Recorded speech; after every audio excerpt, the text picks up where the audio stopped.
Hillary Clinton makes history as the first female presidential nominee of a major political party. We just put the biggest crack in that glass ceiling yet. Guess who makes the case for her tonight?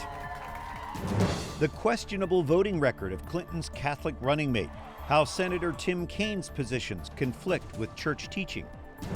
The Pope in Poland. The Holy Father begins his World Youth Day apostolic visit. And Holocaust survivors bring people together through music.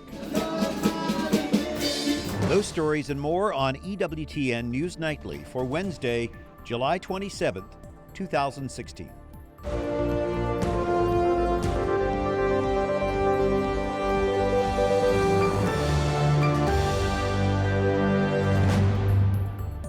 She always wants to move the ball forward. That is just who she is. Former President Bill Clinton says his wife Hillary is never satisfied with the status quo.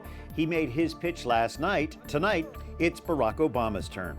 Good evening. Thanks for joining us for EWTN News Nightly. I'm Brian Patrick in Washington. Hillary Clinton secures her party's nomination, but there's still division among delegates to the Democratic National Convention. Political Director Lauren Ashburn begins our team coverage from Philadelphia. Lauren? The arena is full for the third night of Hillary's convention. It's already underway. We're awaiting Joe Biden and the president later on tonight, along with running mate Senator Tim Kaine. Now, just a recap of last night. You just showed the video of Hillary and the cracks in the glass ceiling falling to the ground as she came live from New York City. She's being painted as a barrier-breaking liberal champion who fights for families and children. Her husband praised her, telling a story from courtship to present day. But unhappy Bernie Sanders supporters continue to be a thorn in the campaign's side. Protesters staged walk-ins in the media tent and walkouts during the convention. On the second night of the DNC, passionate Bernie Sanders supporters booed and walked out. But the Vermont senator called for a truce, just as Hillary Clinton did in 2008 after losing to Barack Obama. I move that Hillary Clinton be selected as the nominee of the Democratic Party for President of the United States. Bill Clinton delivered an emotional speech, weaving together his wife's accomplishments, trying to shape public perception of her. And she is still the best darn change maker I have ever known. Other notable speakers included the mothers of the movement, black women who lost sons and daughters in violent and highly publicized encounters. Hillary is one mother who can ensure our movement will succeed. To end the night, Hillary Clinton thanked the crowd with a message about the future. If there are any little girls out there who stayed up late to watch, let me just say, I may become the first woman president, but one of you is next. Tonight, we'll get a chance to get a more in-depth look at vice presidential nominee Tim Kaine as he takes to the stage. His pro-life personal stance and pro-abortion voting record doesn't quite make sense to many Catholics, including theologians who call it duplicitous. Former presidential candidate and Pennsylvania Senator Rick Santorum is calling him out. It's like saying, well, I'm personally against murder, but it's okay for you to murder somebody. And don't try to hide behind this sophistry of, oh, well, personally, I wouldn't do it. Well, you know, Pontius Pilate washed his hands too, and that's what we're seeing from Tim Kaine. Publicly, a politician is causing confusion and even potential scandal among the faithful in misleading their fellow Catholics into thinking that they can hold a diametrically opposed position. That on the one hand, they can support the teachings of the church, but on the other, they can support what is clearly antithetical, not just to the teachings of the church, but to the common good that as a politician, they're sworn to uphold. The party's platform has veered hard left on abortion. It now says abortion should be safe and legal. It removes the word rare. It now allows for Medicaid recipients to receive abortion funds with taxpayer funds, to receive abortions with taxpayer funds. Cecile Richard, Planned Parenthood president and close personal friend of the Clintons, said Kaine has been a champion for women and families. He's been very clear that his own personal opinions don't relate to policy. And in fact, as senator, he's had a 100% rating with the Planned Parenthood Action Fund. Tim Carney is senior political columnist for the Washington Examiner. Melinda Henenberger is editor-in-chief of Roll Call. Thank you for joining us. Thank you. Tim Kaine up tonight. Was this a good move for Hillary Clinton to put him on the ticket, especially, Melinda, when we're talking about trying to sway independents? I think it probably was. He has a lot of respect across the aisle, and of the four nominees, I think most people agree that he is the least polarizing of the four. I think he has a really good record for a Democrat, and on the life issue that you bring up, he definitely has changed his support. He was never before for doing away with the Hyde Amendment, so that's certainly a big shift for him. But I think overall it was a canny move on her part. Let's move on. The buzz here is Donald Trump earlier today saying that he wants Russia to release 30,000 emails, the ones that are missing from Secretary Clinton from her time there. And he dismissed the claims that Russia hacked these emails. How is the DNC email hack continuing to plague the Clintons during this convention? Well, it's tricky because normally this sort of thing where Trump either blurted out something thoughtless or sort of asked for something kind of absurd and devious, which is a Russian hack into our email system, normally that would be a wholehearted negative for the Republicans. But to bring it up, the Democrats have to remind people that 30,000 emails Hillary Clinton did not show to authorities, while those should have been visible to authorities under Freedom of Information laws and other public records laws. So to talk about this, they have to remind everybody that Hillary Clinton skirted transparency laws, which is the whole story behind the whole email scandal.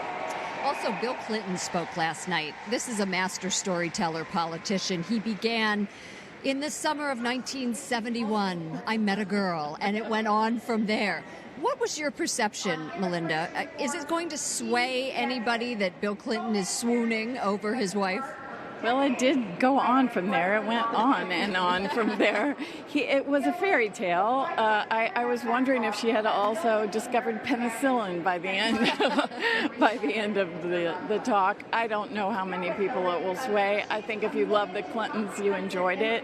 And if you have questions about the Clintons, you were finished a few minutes in. Yeah, I think that the effort, and I said this last night, is to make her human, make her not look like a cold, calculating politician who would do whatever it takes to get elected. Bill tried to do it last night. I didn't find it convincing, but I remember being lied to by Bill Clinton going back 20 years.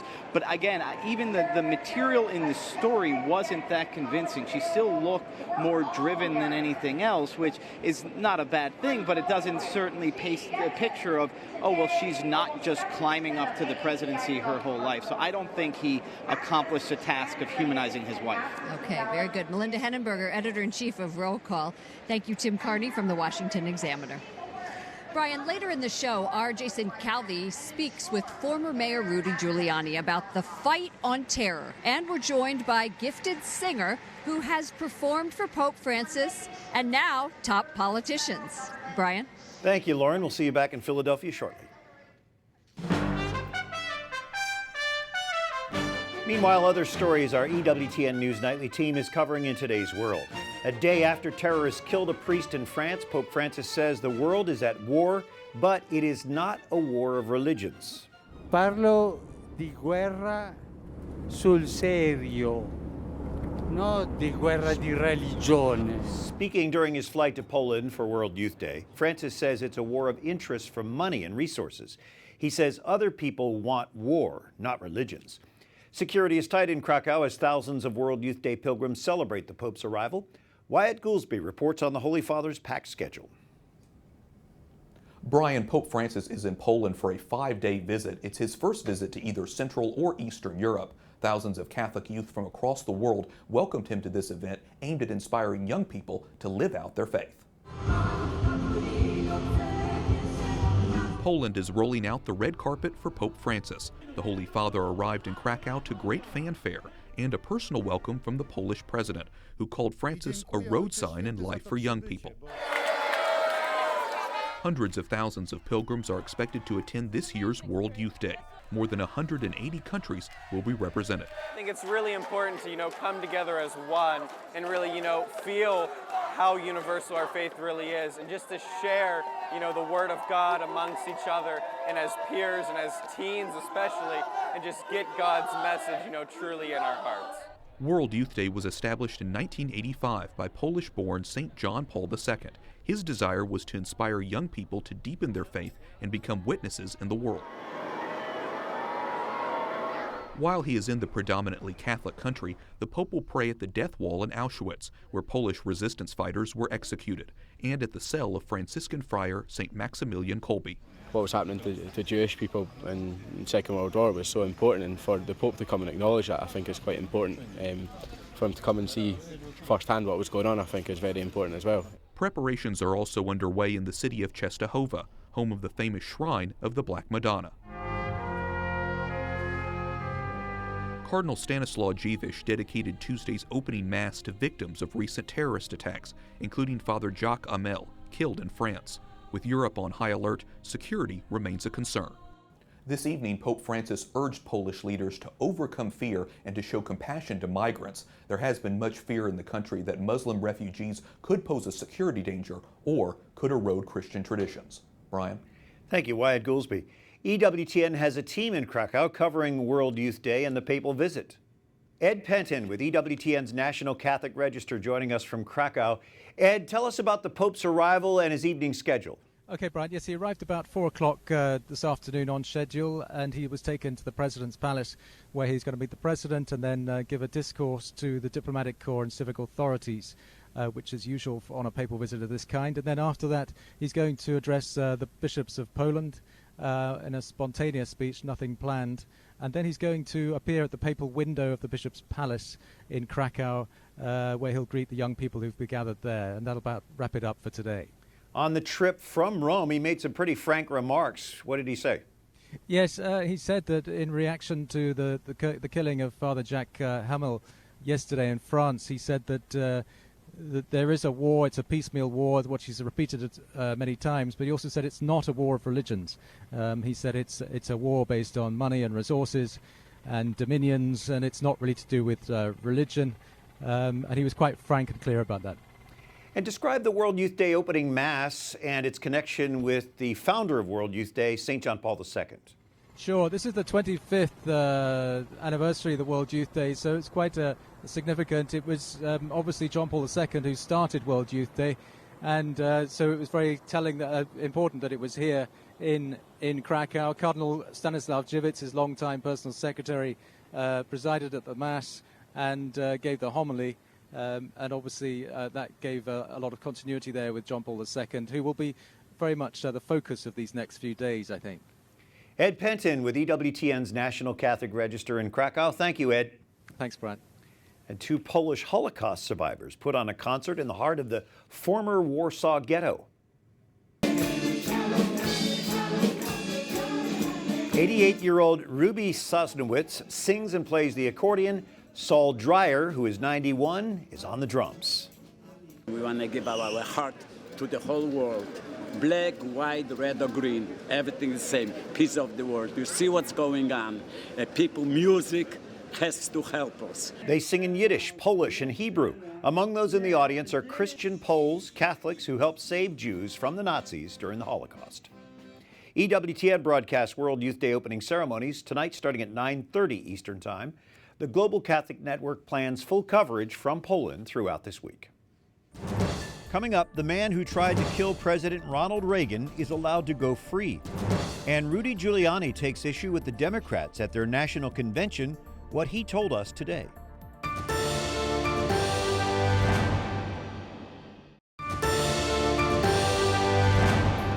Thank you for joining us this Wednesday evening. I'm Brian Patrick. Prosecutors drop remaining charges against Baltimore police officers in the death of Freddie Gray.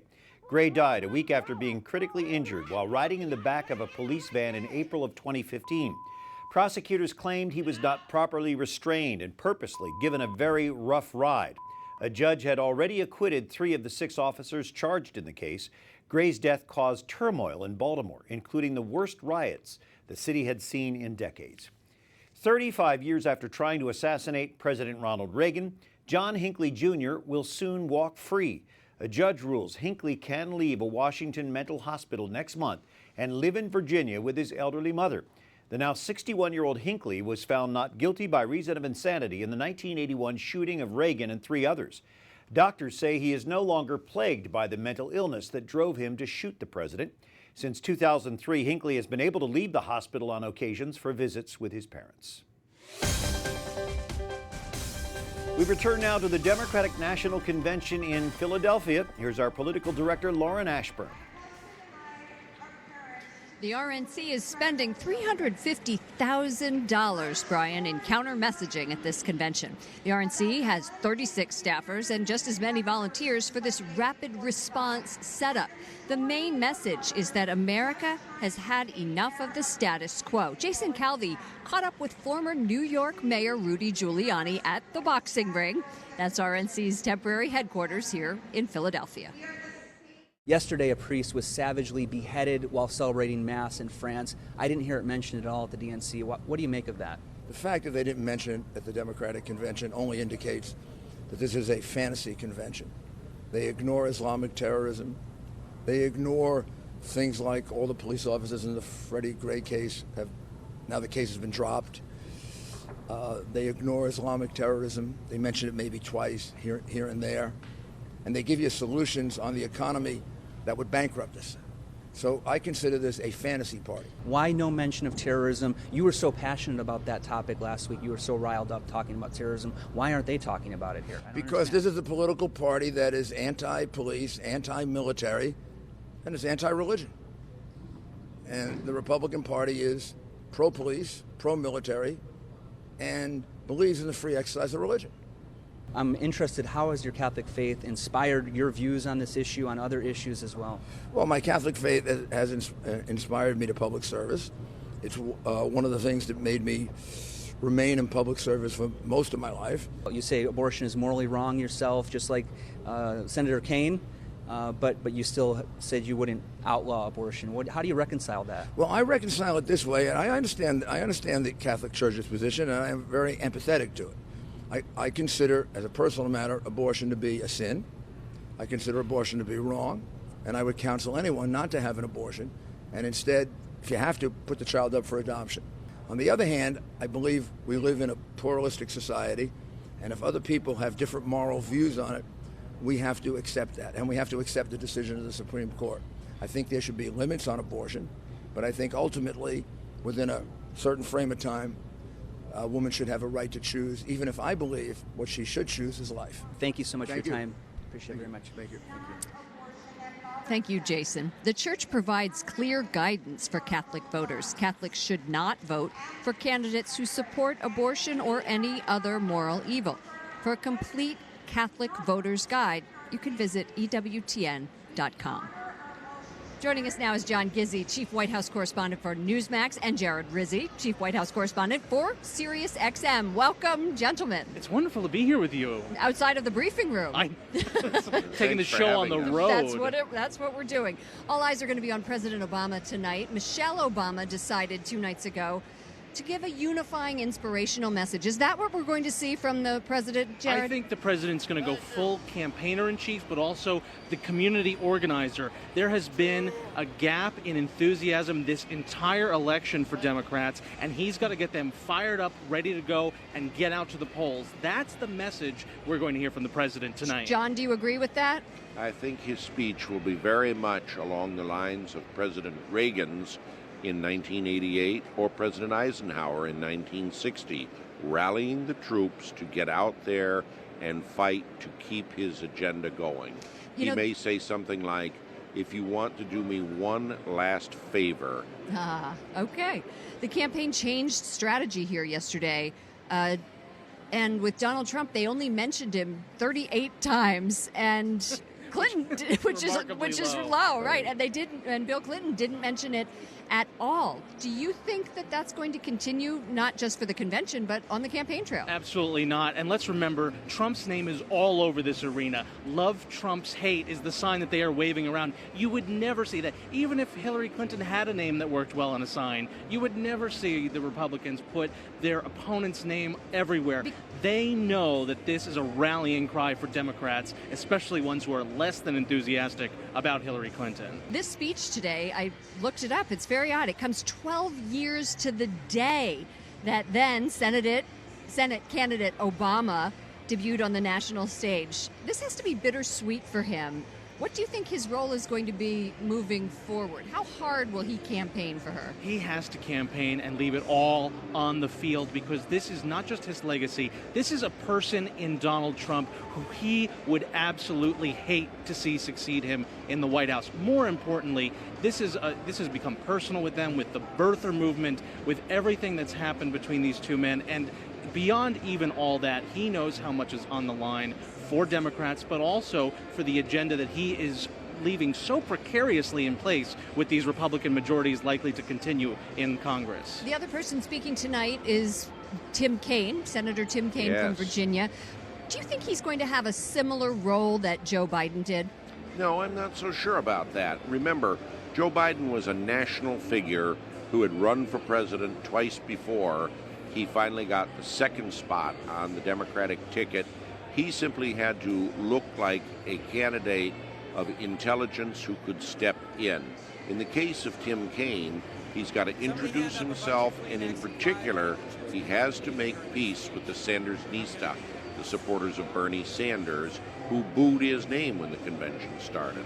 That'll take some work. The men around Hillary Clinton are really humanizing her. Former President Clinton last night, and of course, Tim Kaine, who over the weekend had a very strong debut. They're going to be very close on the campaign trail. Very good. John Gizzi, Chief White House Correspondent for Newsmax. Jared Rizzi, White House Correspondent for Sirius XM. Thank you so much for joining us. Thank you, Thank Laura. you. Up next, Pope Francis sends a special message to young Americans, telling them to look to the horizon. And a talented teen sings at another major event, his new claim to fame.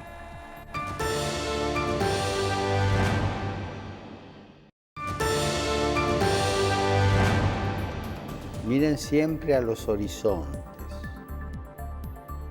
In a video message to young people in Brownsville, Texas, Pope Francis says always look towards the horizon. Many children in that border diocese live in poverty, and the Pope encourages them to rely on their faith. Students are gathering in Brownsville in connection with World Youth Day. Thanks for joining us this Wednesday evening. I'm Brian Patrick. Our political director, Lauren Ashburn, joins us again from the Democratic National Convention in Philadelphia. Lauren? Brian, this week's Democratic Convention kicked off with a face and voice that may be familiar to our EWTN viewers. The same teenage boy that performed for Pope Francis during his 2015 Philadelphia visit stunned this convention crowd with his national anthem performance. Oh, say, can you see by the dawn's early light what so proudly we held at the twilight's last gleaming? 15-year-old soprano singer Bobby Hill joins us now. Welcome to the program, Bobby. Hello, how are you? I'm good, thank you. I'm good. Tell me what it was like on stage opening the Democratic National Convention. It was amazing. It was just such a great opportunity. I was looking out. I saw the signs for the states and all the delegates, and I was just looking at democracy at work, you know, and just looking at all the people and just thinking about my parents and how I got here and everything, just reflecting. Tell me were you getting nervous at all, or? I don't think I was that nervous, but I think I was more excited. But I had a lot of lead time for this performance, so I think I was more nervous than when I sang for the Pope. Did you rehearse? I did rehearse, yes. Yeah. Tell me about the Pope. Tell me about singing for the Pope. That was pretty unexpected, if I remember right. Yes, I had about like a 5-minute lead time. And when they came to you and they said, "Hey, Bobby, we need you on stage right now." Yes. But you didn't even know. I didn't know. Yeah, man. So they had a set change between the Fray and Aretha Franklin, and they didn't want the Pope just sitting there looking at nothing. So they said, "We need Bobby Hill." Yeah, so they said, "We need to get someone on stage," and my choir director said, "Oh, we can put Bobby Hill on stage," and they were like, "No." And then they came back and they were like, okay, and they put a mic in my hand, and then I went out there. Well, good luck to you, and I just think it's been great for you to be here. Good luck with your career and all Thank the you so things much. that you're going to be doing in the future. Thank you. Brian, we'll be back tomorrow night for the conclusion of the Democratic Convention when Hillary Clinton officially accepts the nomination. Back to you. Thank you, Lauren. That young man blessed with a beautiful voice. For the EWTN News Nightly team there in Philadelphia and here in Washington, I'm Brian Patrick. We're going to say goodnight with a closer look at Philadelphia, the city of brotherly love. Good night. God bless.